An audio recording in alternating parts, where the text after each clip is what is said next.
British শাসনাধীন রাজতান্ত্রিক দেশীয় রাজ্যে গণতান্ত্রিক চিন্তার বীজ বপন করতে যারা সচেষ্ট হয়েছিলেন তার মধ্যে একজন ছিলেন হরিগঙ্গা বসাক।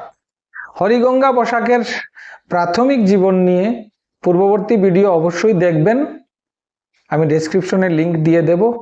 আর এই ভিডিওতে আমরা আলোচনা করব হরিগঙ্গা বসাক কি করে ত্রিপুরাতে জাতীয় জাগরণের সঙ্গে ত্রিপুরার রাজনৈতিক জাগরণকে একীভূত করেছিলেন আর পূর্ব পাকিস্তানের সঙ্গে ত্রিপুরার সংযুক্তিকরণের ষড়যন্ত্রকে কিভাবে তিনি আটকে দিয়েছিলেন। 1947 সালে ভারত স্বাধীনতা অর্জন করলেও ত্রিপুরা তখনও ভারতীয় ইউনিয়নে অংশগ্রহণ করেনি। মহারাজা বীর বিক্রম কিশোর মানিক্যের অকাল মৃত্যুর পর অপ্রাপ্ত বয়স্ক উত্তরাধিকারীর পক্ষে মহারানী কাঞ্চনপ্রভা দেবী এজেন্ট হিসাবে প্রশাসনের দায়িত্ব গ্রহণ করেন। দেশভাগের ফলে পূর্ববঙ্গ পাকিস্তানের অন্তর্ভুক্ত হওয়ার পর ত্রিপুরার ভৌগোলিক ও রাজনৈতিক গুরুত্ব হঠাৎ করে বহুগুণ বৃদ্ধি পায়। চারিদিকে দ্রুত পরিবর্তিত আন্তর্জাতিক ও আঞ্চলিক পরিস্থিতির মধ্যে রাজ্যটির ভবিষ্যৎ নিয়ে নানা ধরনের উদ্বেগ ও রাজনৈতিক আলোচনা শুরু হয়। এই সময় ত্রিপুরার বহু জাতীয়তাবাদী নেতা ভারতীয় ইউনিয়নের সঙ্গে ঘনিষ্ঠ সম্পর্ক স্থাপনের পক্ষে মত দেন। হরিগঙ্গা বসাকও তাদের মধ্যে অন্যতম বলে স্থানীয় ঐতিহাসিক আলোচনায় উল্লেখ পাওয়া যায়। তিনি বিশ্বাস করতেন যে স্বাধীনতা ও গণতান্ত্রিক ভারতের অংশ হিসাবেই ত্রিপুরা রাজনৈতিক ও অর্থনৈতিক ভবিষ্যৎ অধিকতর নিরাপদ বলে বিবেচিত হবে। তবে তার ব্যক্তিগতভাবে ভারত সরকারের কাছে কোনো গোপন বার্তা প্রেরণ বা পাকিস্তান ষড়যন্ত্র সম্পর্কে সরাসরি তথ্য দেওয়ার দাবির পক্ষে বর্তমানে পর্যাপ্ত নির্ভরযোগ্য সরকারি নীতি প্রকাশিত হয়নি। তবে দুর্জয় কিশোর মানিক্য যে গেদু মিয়ার সঙ্গে মিলে পূর্ব পাকিস্তানের সঙ্গে ত্রিপুরাকে সংযুক্তি করার যে ষড়যন্ত্র করেছিলেন আর সেই ষড়যন্ত্রের কথা যে ভারত সরকারকে জানিয়েছিলেন এ সম্পর্কে যথেষ্ট প্রমাণ রয়েছে। ইতিহাসের প্রতি দায়বদ্ধতা বজায় রেখে এই ধরনের দাবিকে অবশ্যই গ্রহণযোগ্য বলে বিবেচনা করা দরকার। তবে একটি বিষয় নিশ্চিতভাবে বলা যায়, স্বাধীনতার পর ত্রিপুরার গণতান্ত্রিক প্রতিষ্ঠান গড়ে তোলার যে রাজনৈতিক পরিবেশ সৃষ্টি হয়েছিল তার পেছনে হরিগঙ্গা বসাকের মতো নেতাদের দীর্ঘদিনের সংগ্রাম গুরুত্বপূর্ণ ভূমিকা পালন করেছিল। জনগণের প্রতিনিধিত্ব, প্রশাসনিক জবাবদিহিতা, সাংবিধানিক শাসনের যে ধারণা 1938 সালেই তার সামনে নিয়ে এসেছিল, স্বাধীন ভারতের সঙ্গে ত্রিপুরা একীভূত হওয়ার পর সেই আদর্শ বাস্তব রূপ লাভ করতে শুরু করে। এই ক্ষেত্রে যদি আমরা তার রাজনৈতিক জীবন আমরা দেখি তাহলে বলতে হয় স্বদেশী আন্দোলন এবং জাতীয় কংগ্রেসের আদর্শে অনুপ্রাণিত হয়ে হরিগঙ্গা বসাক ত্রিপুরার জাতীয়তাবাদী রাজনীতির সঙ্গে যুক্ত হন। সেই সময় ত্রিপুরা একটি দেশীয় রাজ্য হলেও পূর্ববঙ্গের স্বাধীনতা আন্দোলনের প্রভাব এখানকার শিক্ষিত সমাজের মধ্যে গভীরভাবে পৌঁছে গিয়েছিল।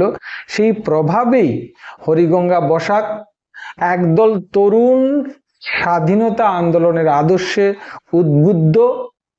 সেইভাবে হরিগঙ্গা বসাকও ছিলেন একজন তরুণ স্বাধীনতা আন্দোলনের আদর্শে উদ্বুদ্ধ যুবক। 1935 থেকে 38 সালের মধ্যে গঠিত ত্রিপুরা রাজ্য গণপরিষদ এর প্রতিষ্ঠাতা নেতাদের মধ্যে তিনি ছিলেন অন্যতম এবং সংগঠনের সম্পাদক হিসাবে তিনি দায়িত্ব পালন করেন। সংগঠনটি প্রথমে কৃষি সংস্কারের দায়িত্ব তুলে এবং পরে ত্রিপুরায় দায়িত্বশীল সরকার অর্থাৎ রেসপন্সিবল গভর্নমেন্ট প্রতিষ্ঠার আন্দোলনের নেতৃত্ব দেয়। সংগঠনটি স্পষ্টভাবে ভারতীয় জাতীয় কংগ্রেসের আদর্শ অনুসরণ করার সিদ্ধান্ত গ্রহণ করেছিল। 1938 সালে স্বাধীনতা আন্দোলনের সঙ্গে যুক্ত থাকার অভিযোগে তাকে গ্রেপ্তার করা হয়। পরে তিনি মুক্তি পেলেও 1939 সালে উমাকান্ত স্কুল এবং তুলসীবতী স্কুলে ভারতীয় জাতীয় কংগ্রেসের পতাকা উত্তোলনে ছাত্রদের উদ্বুদ্ধ করার অভিযোগে আবারও তাকে গ্রেপ্তার করা হয়। পরবর্তীকালে তাকে এবং আরও কয়েকজনকে জাতীয়তাবাদী নেতাকে ত্রিপুরা থেকে নির্বাসিত করা হয় এবার বলছি স্বাধীনতার পূর্ববর্তী সময়ে, ঠিক স্বাধীনতার পূর্ববর্তী সময়ে কি হয়েছিল। 1940 সালে ত্রিপুরা রাজ্য গণপরিষদ ত্রিপুরা স্টেট কংগ্রেসের সঙ্গে একীভূত হয় এবং দায়িত্বশীল সরকার প্রতিষ্ঠার আন্দোলন আরও বিস্তৃত রূপ পরিগ্রহ করে। এই আন্দোলন পরবর্তী সময়ে ত্রিপুরা গণতান্ত্রিক রাজনৈতিক বিকাশের ভিত্তি রচনা করে। ত্রিপুরা ভারত মুক্তির সময় হরিগঙ্গা বসাক সক্রিয়ভাবে ভারতের পক্ষে মত প্রকাশ করেছিলেন বলে কিছু স্থানীয় ঐতিহাসিক আলোচনায় উল্লেখ রয়েছে। এটা পূর্বেই আলোচনা করেছি। কিন্তু ত্রিপুরাকে ভারতের সঙ্গে যোগদান করার প্রত্যক্ষ যে ভূমিকা, সেটা হরিগঙ্গা বসাকের মতো আর কেউ নিতে পারেননি। হরিগঙ্গা বসাক কেবল রাজনৈতিক কর্মীই ছিলেন না, তিনি ছিলেন প্রজা আন্দোলনের একজন বিশেষ ব্যক্তিত্ব।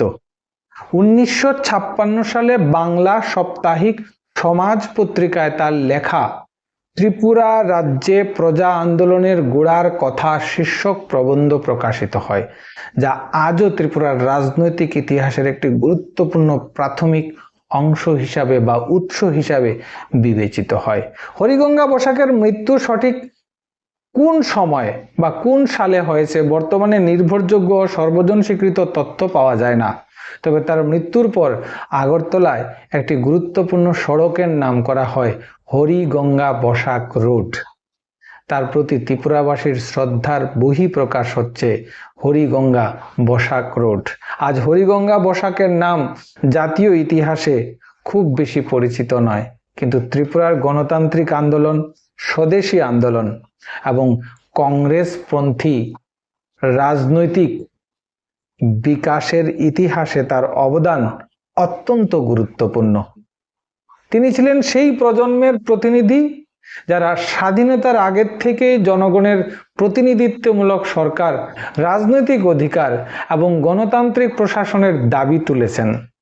তার জীবন আমাদের স্মরণ করিয়ে দেয় যে স্বাধীনতার ইতিহাস কেবল কয়েকজন মহান নেতার কাহিনী নয়, এটি অসংখ্য নীরব, আপোষহীন এবং আত্মত্যাগী মানুষের সম্মিলিত সংগ্রামের ইতিহাস।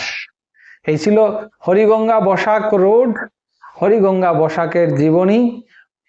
ভারতবর্ষের জাতীয় আন্দোলনের সঙ্গে ত্রিপুরার জাতীয় আন্দোলনকে একীভূত করার যে প্রধান ব্যক্তিরা ছিলেন, তার মধ্যে অন্যতম ছিলেন হরিগঙ্গা বসাক। পার্ট 1, পার্ট 2-তে হরিগঙ্গা বসাকের জীবনের গুরুত্বপূর্ণ বিষয়, ত্রিপুরার গণতান্ত্রিক আন্দোলন, ত্রিপুরার জাতীয় কংগ্রেসের কার্যকলাপ এবং ত্রিপুরার প্রজা আন্দোলন তথা ত্রিপুরার ভারত মুক্তি, এই সার্বিক বিষয়ে আলোচনা করার চেষ্টা করেছি। ভিডিওটা ভালো লাগলে লাইক করবেন, শেয়ার করবেন। চ্যানেলে নতুন হলে অবশ্যই চ্যানেলটাকে সাবস্ক্রাইব করবেন, কারণ আপনাদের সাহায্য, আপনাদের সাবস্ক্রিপশন ছাড়া হিস্ট্রি আইকিউ এগিয়ে যেতে পারবে না। সবাই ভালো থাকবেন, দেখতে থাকুন হিস্ট্রি আইকিউ। নমস্কার।